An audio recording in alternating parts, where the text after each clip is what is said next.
Bonjour, bonjour, comment ça va aujourd'hui? Ça va bien? Ah, donc aujourd'hui, nous allons faire la revue de la série Les Dangereux de la Cité, épisodes 7 et 8. Aïe, aïe, aïe, aïe, aïe, aïe, non mais c'est pas possible. Franchement, parler. Ce Hassan il m'énerve. Je ne le supporte plus. C'est quoi ce comportement? C'est quoi ce comportement? Le mec là, il est vraiment gonflé quoi.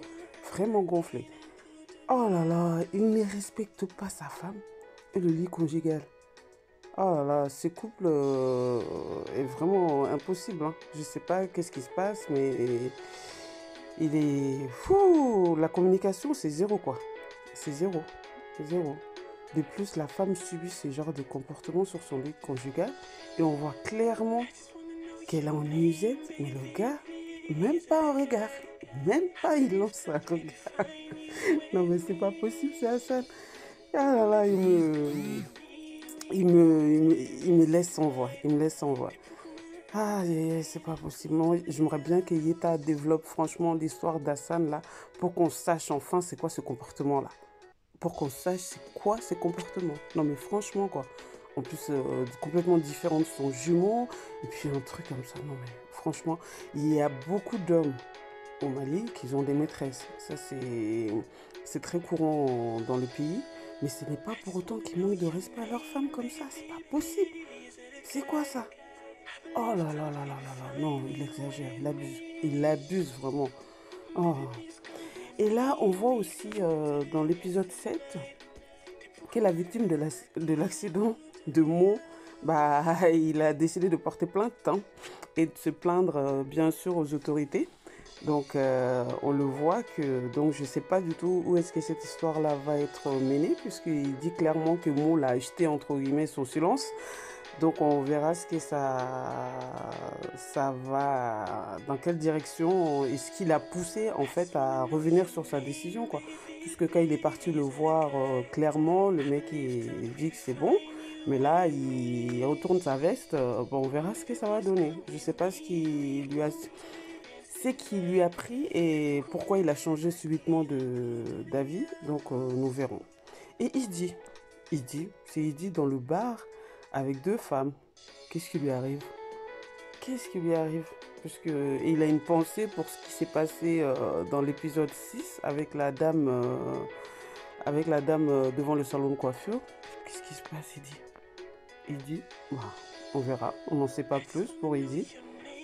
Et on a pu aussi voir aussi la maman, Kana et sa maman ça, aident les enfants du quartier. Donc c'est une bonne chose parce qu'il y a tellement d'enfants qui ont besoin d'aide. Donc quand on a un peu de moyens, c'est toujours bien d'aider l'autrui quoi. Et on voit aussi que la maman de d'Anas qui s'inquiète beaucoup pour elle.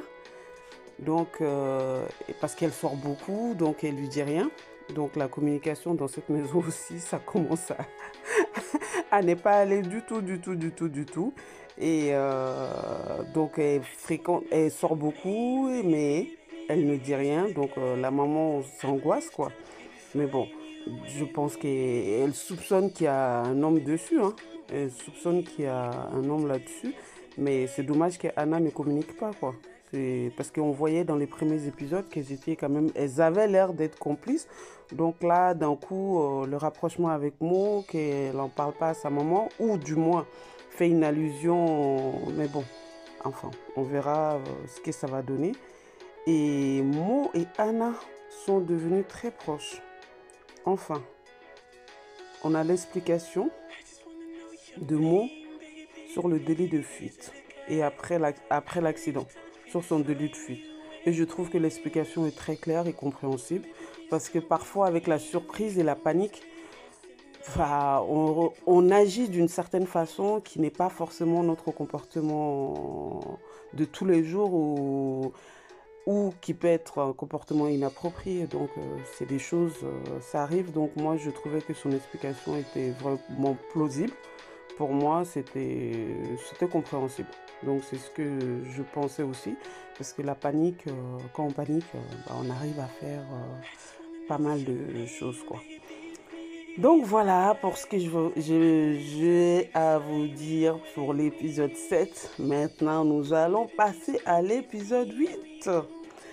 Aïe, aïe, aïe, aïe. Donc la maman d'Anna a compris qu'elle fréquentait une personne et elle est retournée où? Chez les marabouts. Non mais chez les marabouts pour en savoir plus sur l'homme. Ah, ça c'est sûr que cette histoire de marabout là, souvent en Afrique, c'est dommage qu'on ne s'en remet pas à Dieu sur certaines choses, qu'on fait souvent appel, toujours, on veut savoir ou obtenir des informations plus, on fait appel à d'autres personnes, c'est dommage, mais bon, enfin, chacun a son avis sur la question. Donc, et là, le marabout, non mais c'est pas possible celui-là. Non mais celui-là, c'est the best. Le marabout, il est best, quoi. Et qu'est-ce qu'il lui dit lors de cette séance-là? On dirait que c'est un homme des fois, on dirait que c'est une femme des fois, parfois claire, parfois foncée. Il faut savoir en fait, ça c'est quel genre de personne là? Que le ventre parfois va à l'arrière, le ventre de la personne en question. Mais qu'est-ce que ça veut dire? Et c'est quel genre de personne ça? Non mais franchement, c'est quel genre de personne? Mais en tout cas, ce qui est sûr, il dit que c'est pas un djinn. Il dit que c'est pas un djinn. Eh ben, non mais là, franchement, c'est... Là, il est parti loin. Non, le ventre, il est derrière. Le ventre, il pète à l'arrière parfois. Non mais allô, quoi. Allô, mais c'est quel genre de personne ça? Mais en tout cas, ce qui est sûr, c'est pas un djinn. Eh ben, et aussi, on a pu voir qu'Anna a dormi chez Mo. Qu'elle a dormi chez Mo. Moi, je pense que sincèrement, il n'y a rien qui s'est passé. Sincèrement, je pense qu'il n'y a rien qui s'est passé. Elle a juste dormi parce qu'elle s'est disputée avec sa mère. Donc, elle est partie. Donc, elle est partie perturbée. Et puis, tout simplement, voilà quoi. Mais bon, elle aurait pu aussi aller dormir chez sa cousine, Mouna, comme Mouna lui a dit quoi.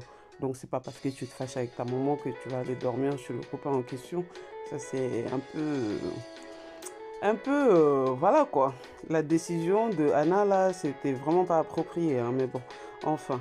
Mais on voit que Mo, lui, il met la barre très très haut. Attention, non mais le petit déj, Mo, le petit déj.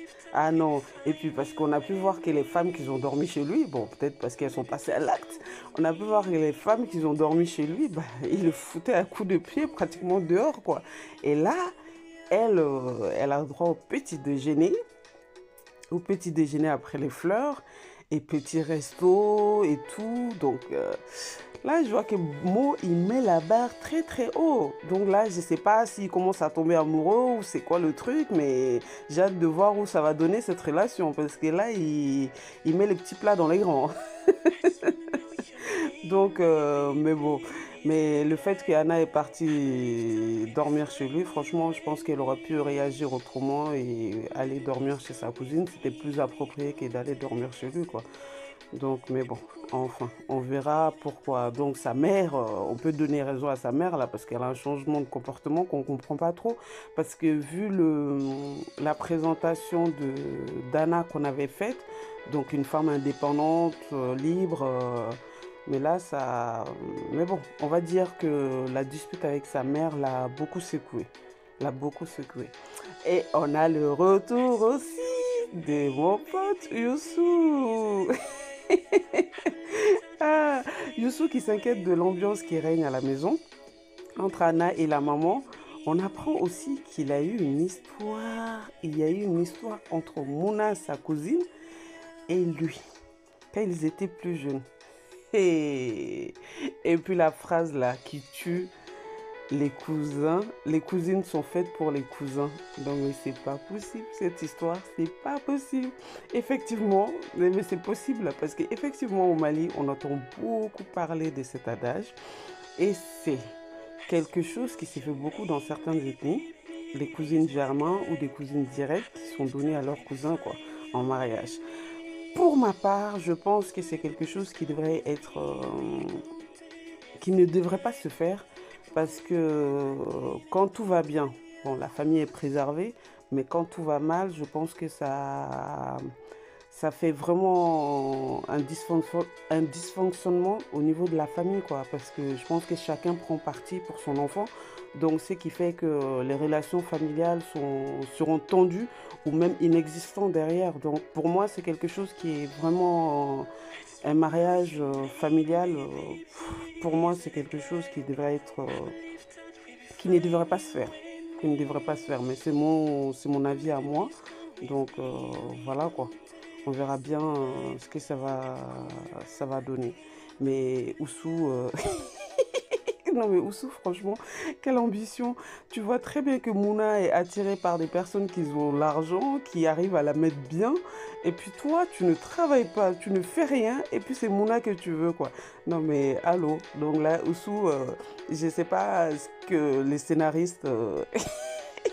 ils ont prévu pour ces deux-là, mais je pense que Oussou n'est vraiment pas fait pour Mouna, hein. Donc Mouna est vraiment pas la personne pour Oussou, pour moi, hein. Hein. Donc voilà, et puis là, on voit vraiment que bah, là, Mo, on ne reconnaît plus, hein, parce que là, en fait, il arrive à gérer des crises au niveau du travail d'Anna, parce qu'Anna, elle n'est pas bien à cause de sa dispute avec sa maman. Donc elle a la tête complètement ailleurs. Donc elle traverse un moment difficile. Et on voit qu'elle n'arrive pas à se concentrer sur son travail. Elle n'arrive vraiment pas à se concentrer, quoi. Donc la situation affecte énormément et affecte aussi son travail. Et elle perd un client même, un premier client, malheureusement. Malheureusement, mais bon, heureusement pour elle, Mo arrive à gérer le deuxième client, donc qui était très mécontent parce qu'elle a mal fait son travail. Donc il arrive à vraiment bien gérer et carrément, il lui offre un billet en business, quoi. Et là, on sait que Mo, franchement, il met la barre très très haut. On ne le reconnaît plus, hein. Donc là, on le reconnaît vraiment plus. Donc il y a certaines personnes qui avancent une théorie que Mo changera grâce à Anna avec les derniers épisodes. Ça prend un peu le chemin, quoi. Mais nous verrons avec la suite. En tout cas, franchement, c'est Mo épatant là. Épatant. Mais les deux clients de l'agence, franchement, le jeu, c'était très bon. Surtout le dernier. Le dernier, là, il veut absolument...